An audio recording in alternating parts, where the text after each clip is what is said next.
In July of 2015, my sister-in-law Shayla, along with her friends Alex, Martine, and Alex and Martine's unborn child Isaac, were taken from us. Our worlds were turned upside down in an instant, much like so many other people in our community. Shayla was 28 years old. She worked at St. Joe's Hospital. She was a granddaughter, a daughter. She was a twin sister, a sister. She's the aunt to my boys who love her beyond words. And she's missed, just like so many other victims and survivors who have lost their loved ones. September of 2005, my parents were hit by a drunk driver, which killed my dad and left my mom on life support. I was 18 at the time and my brother was just 14. That is when everything became a blur. I did not know where to turn or how to adjust life. My mother, Dolores Escobedo, was only 52 when she was murdered. She was tragically taken from us. But before I go into her story, I want to talk about who she was. She was the most amazing, most beautiful, most caring, most loving person you would ever know. My son, Jaron, yes, he was shot to death in 2006. It was just about a week after his 26th birthday. And that was the last time I saw him on his birthday. I want to remember how Jaron lived, not how he left. I will say one of the hardest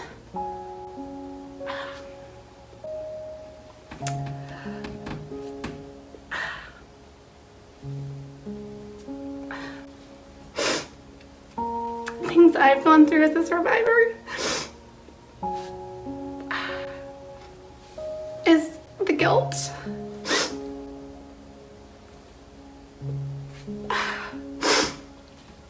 But through HSI in this last year,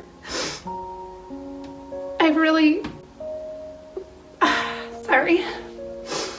been reminded that it's not my fault and that there's other people out there to support you and listen to you and validate those feelings.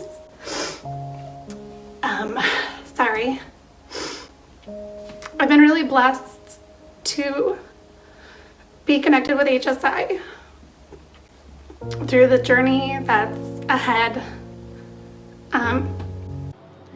I find myself crying sometimes, randomly, or I just want to scream.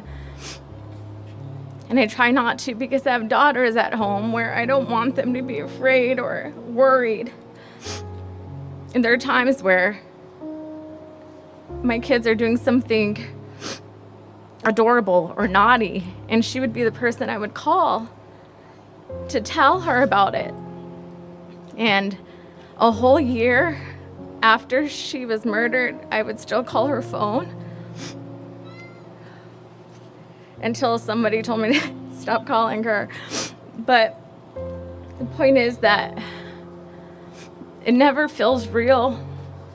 It never feels like they're really gone. You know, losing Shayla changed our world. And just like so many other people, we've learned to try to navigate through what everybody calls a new normal. There's nothing normal about having your loved one taken from you. So what can we do? How do we make a difference? How do we pay forward the kindness that we've seen from so many people in our community? We can reach out to other survivors in our community and let them know they're not alone. We joined a family of survivors that none of us wanted to join, because by joining that means that one of our loved ones is gone.